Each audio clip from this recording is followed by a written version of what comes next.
Dans les années 1960, Srila Prabhupada, un grand sage de l'Inde, a écrit un article intitulé « Pas de temps, la maladie chronique de l'homme moderne ».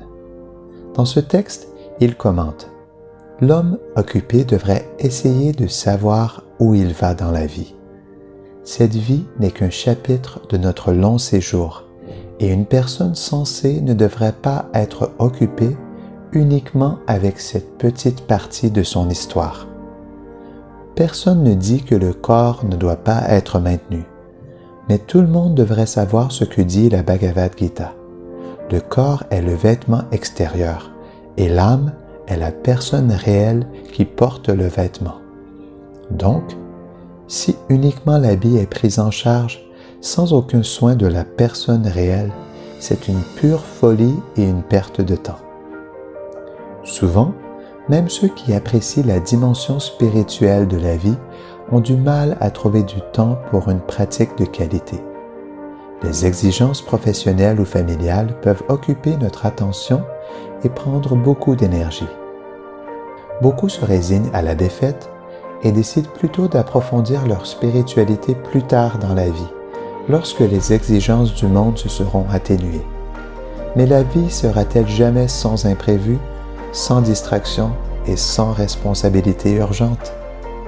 Les voitures tombent en panne, les querelles familiales nécessitent une médiation, les maisons doivent être rénovées, les amis demandent des conseils et de l'attention, les problèmes de santé nous ralentissent et les exigences de travail épuisent notre temps libre.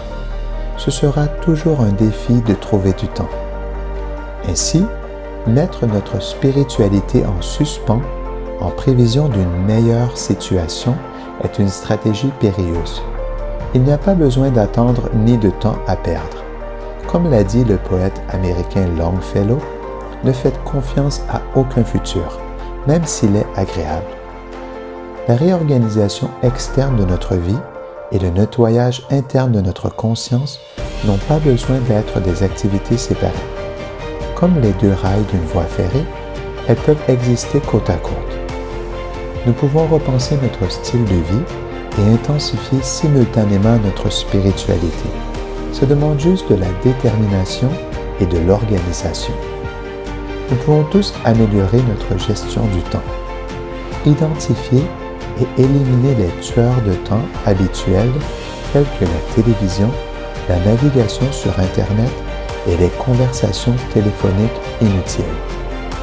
Ayez des objectifs et des horaires clairs, en évitant soigneusement de repousser les choses à plus tard.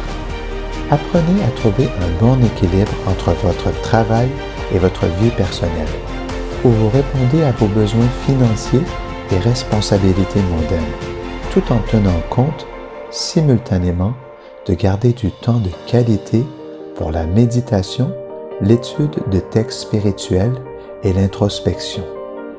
Planifiez du temps pour ces pratiques spirituelles et protégez ces heures comme l'essence de votre vie. Le célèbre verset biblique, Marc 8, 36, nous rappelle « Que sert-il à un homme de gagner tout le monde s'il perd son âme ?»